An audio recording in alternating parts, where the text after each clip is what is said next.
एक छोटी सी कहानी है जो ये समझाने की कोशिश करती है कि दुनिया में इतना असंतुलन क्यों है। क्यों कोई बहुत अमीर है और कोई गरीब रह जाता है। एक अमीर व्यक्ति था, वह एक शूज शोरूम में जाता है और 10,000 रुपये के जूते खरीदता है। महंगे जूते पहनकर जब वह घर पहुंचता है तो घर वाले उसे याद दिलाते हैं कि आज तो उसे मंदिर भी जाना था। उसने भगवान से वादा किया था कि वह शाम को दर्शन करने आएगा। फिर वह अपनी कार से मंदिर पहुंचता है।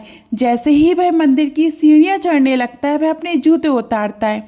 तभी उसके मन में ख्याल आता है, इतने महंगे जूते अगर ऐसे ही छोड़ दिए जाएं तो कहीं कोई ले ना जाए। उसी समय उसे वहाँ एक भिखारी दिखाई देता है।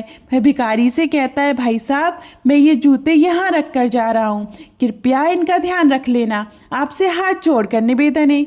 भिखारी कहता है, ठीक है, मैं ध्यान रखूँगा। वह व्यक्ति मंदिर के अंदर चला जाता है, भगवान के सामने पूजा करता है और प्रार्थना करता है। तभी उसके मन में एक सवाल उठता है, भगवान, आपने कैसी दुनिया बनाई है। एक तरफ मैं हूँ जो 10,000 रुपये के जूते पहन रहा हूँ और दूसरी तरफ वो व्यक्ति है जो सीढ़ियों पर बैठकर भीख मांग रहा है। उसके पास तो खाने के लिए भी शायद पैसे नहीं होंगे। फिर उसके मन में विचार आता है, जब मैं बाहर जाऊंगा तो इसे 500 रुपये दे दूंगा, शायद इससे उसकी थोड़ी मदद हो जाए। वह मंदिर में कुछ समय बिताता है, परिक्रमा करता है और फिर बाहर जाता है। लेकिन बाहर आकर वह देखता है कि ना तो भिखारी और ना ही उसके जूते। वह घबरा जाता है और सोचता है, मेरे साथ तो धोखा हो गया, मैं तो उसे 500 देने वाला था और वह जूते लेकर ही भाग गया। वह उदास होकर घर चला जाता है। पूरी रात उसके मन में यही बात चलती रहती है। अगले दिन जब वह बाजार जाता है तो देखता है कि एक आदमी सड़क किनारे जूते बेच रहा है और उन्हीं में उसके जूते भी रखे हुए हैं। वह तुरंत गाड़ी से उतरता और पूछता है, ये जूते तुम्हारे पास कैसे आए। वह आदमी कहता है, कल एक भिखारी आया था, वही ये जूते बेचकर चला गया, मैंने उसे बदले में 500 दे दिए।